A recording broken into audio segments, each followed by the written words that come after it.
Okay, so it is 6 o'clock. Don't stand up yet. I'm going to call the meeting to order, but before we start, I would like to take a minute of silence for our friends and our fallen in Burnsville Police Department and Fire Department.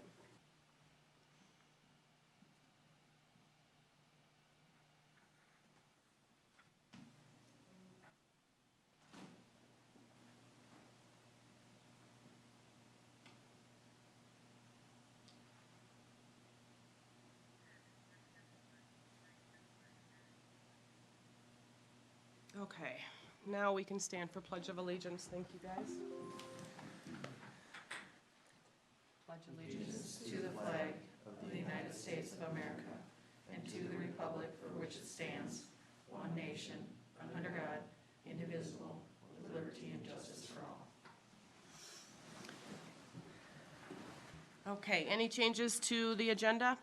Yes, Madam Acting Mayor. We have two items. The first item is under presentations, proclamations, and acknowledgements to add item 4A, which would be a declaration of School Bus Driver Day. And then also, item of note, there's a correction under item 6C on the consent agenda. The date on the waiving of monetary limits on municipal tort liability form there was a typo in the year. We've made that correction. Perfect, thank you. Motion to approve as amended. Second. Motion by Berg, seconded by Novak. All in favor? Aye. Motion passed. Okay, presentations, proclamations, and acknowledgements. I'm going to read the State of Minnesota proclamation for the School Bus Driver Appreciation Day, which was yesterday. So this is from our governor, Tim Walz. Whereas through frigid winters and hot sunny days across dirt roads and multi-lane highways from the early morning to the late at night, Minnesota's school bus drivers safely transport over 682,000 students to and from school and activities. And whereas Minnesota's school bus drivers provide an incredible service to our students and communities, they are each responsible for the safety of dozens of children and support the success of our students and their families. And whereas Minnesota's school bus drivers play a crucial role in our school systems and are important figures in children's lives, often bookending a student's day at school. Their safe and timely services positively influence students' educational experience, and whereas, thanks to the rigorous safety standards for bus drivers and their vehicles, students are nearly 8 times safer riding to and from school in a school bus than in cars. And whereas the school bus system is the largest form of mass transit in Minnesota, school buses have reduced their environmental impact by using alternative fuels and retrofit diesel engines. And whereas school districts throughout Minnesota are seeking dedicated professionals to serve in these fulfilling roles. And whereas Minnesota appreciates school bus drivers and recognizes the invaluable contributions they make to public education and student safety. Today we recognize these worthy professionals. Now, therefore, I, Tim Walz, Governor of Minnesota, do hereby proclaim Wednesday, February 21st, 24 as School Bus Driver Appreciation Day. Is that all I have to do? Okay. All right, do we have anyone here for public comment on anything that is not currently on the agenda? Okay.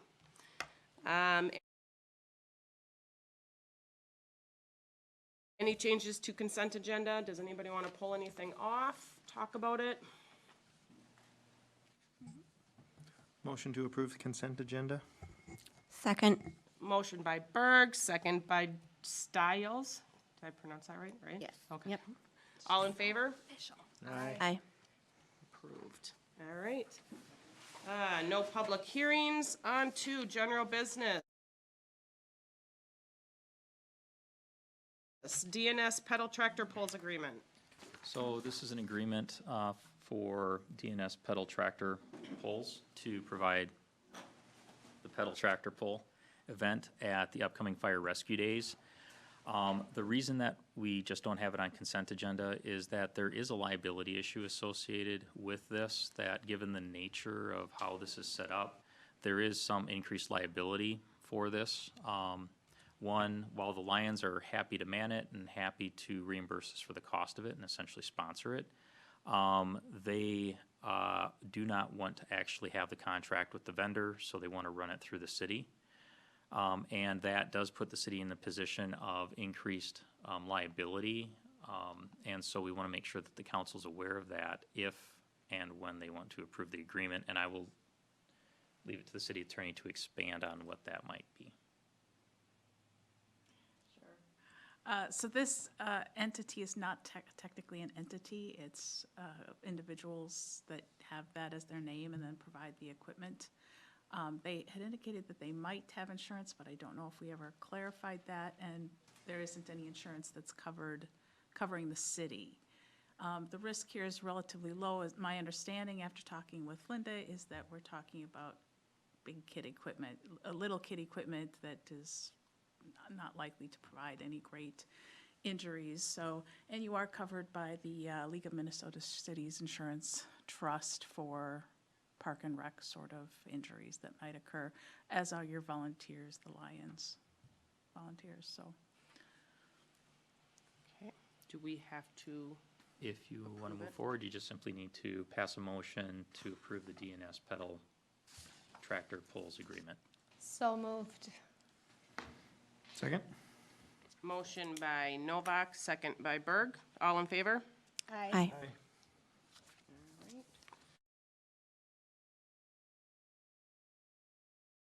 All right, administration, fourth quarter financial reports. Does the council have any questions with regards to the fourth quarter financial reports? Keep in mind that while it's the fourth quarter report, there's still additional adjustments that need to be done as part of the year-end activity that do not show up in the report. Any questions? Anything major to note, to share? No? Okay. Public Works. Corey, good to see you. Nice to see you guys too. Well, we're saving on our salt budget. Gas budget? Appreciate that, Yeah, thanks. we're saving on a lot right now, which puts us into doing a lot of random stuff, inside work. The hard part is right now, it's not spring, so you can't start spring stuff. So a lot of painting, some well house work, a lot of tree trimming, kind of monotonous work, but that's what we have to do right now. So hopefully it stays this way. But other than that, that's all I got. How are you guys coming along on cleaning up the ponds? Pretty good. The only problem is now the ground really isn't frozen. So where before you could track in there and not do any damage, now you really can't. So kind of limited to staying around shoulders and stuff like that. But if the ground's frozen in the morning, we can go out. But if it's not, then we can't. Okay, it looks nice. Yep. We burnt piles, yesterday and the day before. Got a burning permit and did that, and then our wood chip pile is massive. They've cut more trees this winter and it's stuff that hadn't been done in 15 years. Wow. Nice. Well, Are it looks those very wood good. chips going, They just sit there. are they gonna go to use? Do we have an opportunity to do anything with them? You can put them around trees, but the thing is right now with all the emerald ash borer stuff going on, my son works for the city of Farmington. They have 3,500 boulevard trees they have to take down. So getting rid of trees and stuff right now, there's an abundance of them. So, no, they just pile up and they'll decompose and turn into black dirt. So, that's all I got. Maybe this is a stupid question, but what's the difference between what your guys are doing around the ponds versus what we've talked about with some homeowners going around ponds and clearing out stuff that we don't want them to do? If there's a misunderstanding. So really, you're not supposed to remove vegetation in the wetland pond buffer area. So what people do is they'll mow right down to the water, and then basically nothing gets filtered out anymore. Where what we're doing is we're taking out basically weeds that have grown into trees that, we couldn't go in and mow around there. Like when we mow it, we'll mow it, 6, 8 inches tall, once or twice a year. Where what people do, they just extend their backyard, so basically their yard's bigger. And if you continue to mow it at 3 inches for 5 years, it looks like nice grass 5 years down the road. It's So, also inviting to waterfall, which we don't want, so. yeah. I mean, before, what we typically did is just maintained around the inlets and outlets, because that's all we could really do. But then when you had, a winter or fall that was basically dry, and then no snow, and then the ground froze, you can get into areas that you couldn't before. And I had a lot of people, there was a couple of complaints at first, like, why are you taking out so many trees? And then when you explained, then they understand it. And then I'd get multiple calls like, hey, are you gonna come over here? Are you gonna come over here? And we can only, once the ground wasn't frozen, I'm not gonna go track in somebody's backyard and make a mess. If there's 6 inches of snow and the ground's frozen, great. We have a tree over in, off of, Weston Court and Sterling Court, massive elm that's dead, that we can't get at. We were gonna drop it over a pond and then drag it out on the other side, but the ground's not frozen, so. Cool. Okay. Thank you. Anything more from the police department? No. Okay. Engineering. I have no report, but I am happy to answer any questions anybody might have. Anybody? Please? Community development. Nothing beyond the minutes that were provided. Any questions on the minutes from, no? Parks department. Nothing specific. Okay. CCEC. We met on Tuesday. Egg hunt is coming up at the end of March. If anyone has any volunteer groups that they think might want to come and help, please let Linda know. Just task her with more things. Other than that, that's what I got. All right. Scale. Is, We have not had a recent executive committee meeting or general membership meeting, and service delivery is actually on Monday. okay. And then I-35. That'll be in a couple weeks, the 7th. Okay. Anybody have anything for discussion by council?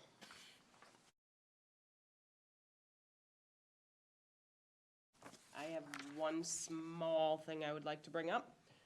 Do you want to end with that, or do you want me to bring up my little small thing? Oh, you go ahead. Well, it's just a small thing too, so. Go ahead. Paper, rock, scissors. Well, yeah, no, go ahead. I was just gonna give a heads up, and I've been mentioning this too, so, we have a hearing, or I've been working on a bill with ARM, which is Disability Provider Association that I'm on the board of, and we are, going to be looking to exempt, or preempt, or take away local control, from cities to be able to do rental licenses of group homes. There's been a lot of issues, in other cities, so, we have language introduced, and we have our first hearing on Monday that I will be testifying in support of.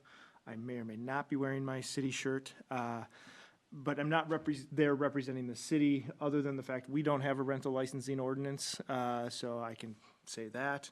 But I will be representing the providers that I work with and support, so just giving everybody the heads up. It's at 1 o'clock on Monday, so.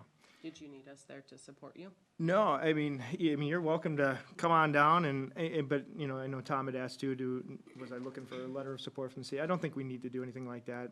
We've talked with the Metro Cities and League of Minnesota Cities, and, they're gonna oppose it just on principle of, not preempting anything from local control, so, we'll see how the hearing goes. And then more to come, because it'll go to state and local government after that, and there'll be multiple stops, so Right. it should be fun. Well, And just- good luck. Josh, it's my understanding that a lot of cities that do have rental ordinances actually exempt these types of facilities anyways, and in discussions internally in staff, if we were to have such an ordinance, we probably would as well. Right, and that's kind of the thought behind this is, all of these settings are licensed by DHS and the state, or MDH, licensed by her. and then have county oversight as well. So they're inspected annually, they have folks in there. I mean, if caulk around the toilet is off, we get cited for that. I mean, so it's like they're detailed and they do a great job. So adding another layer of city bureaucracy and oversight really is somewhat meaningless, and that's some of the cities in the metro that I've polled and reached out to, that they say, well, we don't need to do that. Somebody else is doing that, we can turn our attention and resources elsewhere. So they specifically exempt it in their ordinances when they do have rental licenses. I would say, I don't know if it's a majority or not, a lot of cities don't even have rental licensing anyway. So it's either they don't have it at all, or if they do have it, a good portion of them also exempt it. So then there's still that, I mean, there's a small pocket of them that do enforce, and I would go out on a limb to say those are probably some of the problem cities that are doing it. And the league and metro cities won't support some of the practices that they're doing. And I saw Andrea's hand go to her microphone. Oh, I was just curious if you knew of cities that were actually licensing these entities. All the cities that I've worked with on rental housing licenses have exempted those entities. Yeah, I mean, so West St. Paul is a good example. New Hope, they're the ones that got in trouble, I guess I can say. They revoked rental licenses of some group homes for nuisance police calls, or what they defined as nuisance police calls. And that got into the news last summer.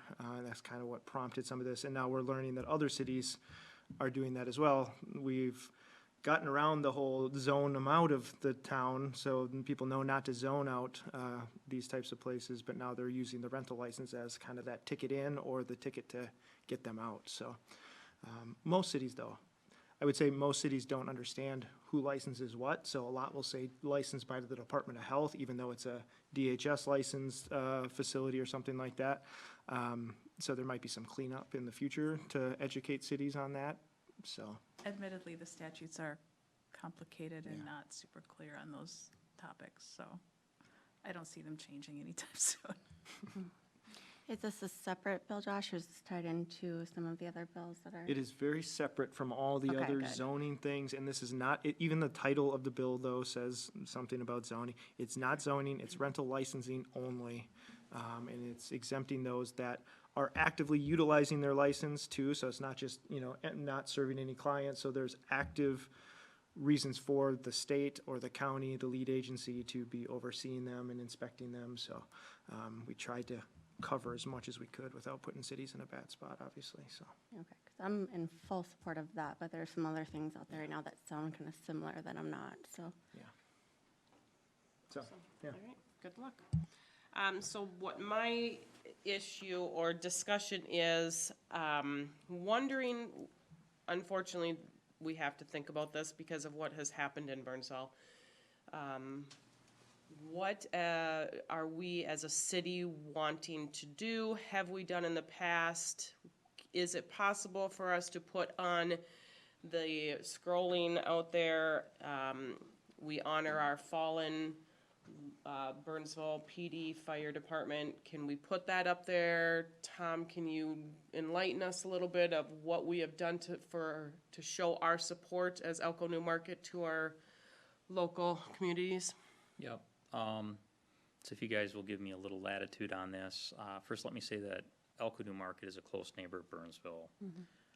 And members of our organization have personal relationships with, City of Burnsville elected and staff.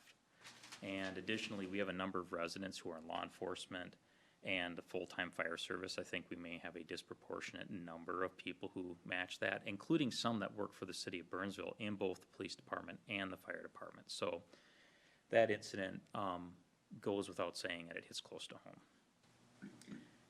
So the council's aware is after I became aware of the incident involving the deaths of the two police officers and the firefighter, I contacted both public safety chiefs, the assistant fire chief, and the police sergeant, advising them that they were authorized to undertake any measures they felt were appropriate to support our sister city and their brothers and sisters in the public safety field. In these circumstances, I believe it's best to let public safety personnel and those departments take the lead on what they feel is appropriate and the best manner in which to honor the fallen, be of assistance, and express support. I've personally communicated with the City of Burnsville City Administrator. He communicated that he he expressed gratitude for what we had done already, and he was aware of what we had done already. They took notice of that and indicated that he would contact us if they needed anything else. To date, our public safety departments have or will be taking the following actions. On Monday, concurrent with the governor's order to place the flags at half-mast. Some of you may have seen it. They pulled out the ladder truck and put up the big flag. We also had 2 trucks go up to Shakopee, and they parked on the Marystown Bridge along Highway 69 for the procession that day. On Tuesday afternoon, the department did miss a procession that occurred that day because the department didn't get the notice until like an hour and 45 minutes before the event, and they just simply couldn't pull something together. I need to note that within the fire service in the metro area, there does appear to be some communication issues with getting stuff out. They're actually finding out through other means than through the fire service that some of the stuff is going on and getting details. So we're trying to do our best. I should also note that on Tuesday night, the fire department collected donations and half a dozen firefighters delivered food to both Burnsville Fire Department stations, both Savage Fire Department stations, and Dakota County Dispatch took the calls. The department plans to have a truck at the convoy event on Saturday. Look online. This should be just an event to see just the sheer number of fire trucks that are going to be rolling on that. The fire department also plans to have a truck and personnel at the funeral on the 28th. It should also be noted that our police department's doing stuff as well. As usual, when you have a Minnesota officer fall, they have the shrouds on their badges, which is standard and commonplace in most police departments. All of our squads, the service counter at the police department, as well as the case up in the vestibule, if you haven't noticed, are displaying the Burnsville Police Department and Fire Department patches with the thin blue line and red lines through them. And the police department plans to send a squad and an officer to the funeral on Wednesday as well. When these things come up, our approach is simply not to virtue signal, just do it because everybody else is doing it, but we want to honor the fallen in a manner that's consistent and expected within the public safety field. And we provide meaningful support where we can. And speaking with the fire department and police department personnel regarding what they've done, I had relayed that we had been contacted at the city by an individual who felt we weren't doing enough. One, they were surprised and I think maybe a little offended at the suggestion that we weren't doing anything or doing enough for it. This morning, I know we received a call, at least one call, maybe 2 at City Hall, and council members have been contacted by members of the public expressing concerns that we're not doing anything or doing enough as a city to support the city of Burnsville and their public safety departments following the recent deaths of their personnel. This was in least at part putting something on the electronic sign in front of City Hall.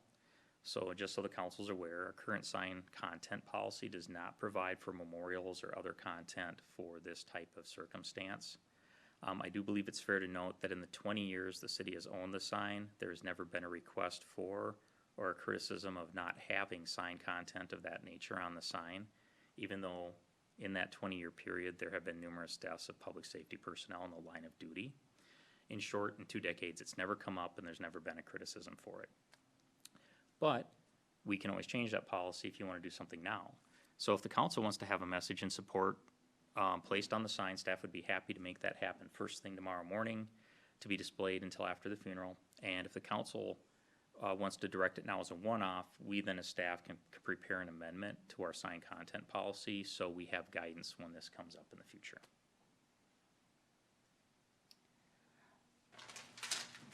I like that idea, but I don't know if I like it being a one-off. I feel like maybe we should make some sort of Well, that would be, policy. They would go back and make a Right. change to we don't the- have a policy tonight to Right. adopt, so you guys can provide an exception for the policy for right now, and then we would amend the policy. Right, Yep. okay. Yes, do that. Okay, it will be so. Perfect, thank you. Are we gonna make plans then to talk about amending the policy? That way we can be consistent in the future? They will go ahead and draft something and bring it Yep. back to council to Perfect. approve. Yep, it'll likely be on a future consent agenda. Perfect. Thank you. Do you Yes. need a motion to skirt around the policy? No, I think direction is sufficient for something like this. I wanted to do a motion of nothing and then a motion to buy that. Here he goes again. Last time it was a motion for nothing. Does anybody else have anything else to say? real quick, Jody, do you have the sample with you of the banner? I do. Awesome. Can you Ooh, fun. show I us? happen to have it in my bag. So you guys had this in, did you get it in your packets? Did you see this yet? No, okay. So this is the military banner that was on the consent That's agenda. cool. This is Molly Mahold. If you guys want to pass it around, you can look at it. So we talked to her family and asked if we could use her as our example. So that's where that came from. For those of you that don't know, she and her family live just outside of town, and she was killed a few years back. But they're a big support here in town and really great family. It looks nice. So thank Like you that. for allowing us to do this. We're really, really excited to be able to bring this to town. Thank you for you guys putting it together. I think it's Yeah. awesome. It's a great idea. Thanks. Does anybody else have anything they want to say or motion? Motion to adjourn. Second. Motion to adjourn by Berg, second by Novak. All in favor? Aye. Aye. Meeting closes at 6:26.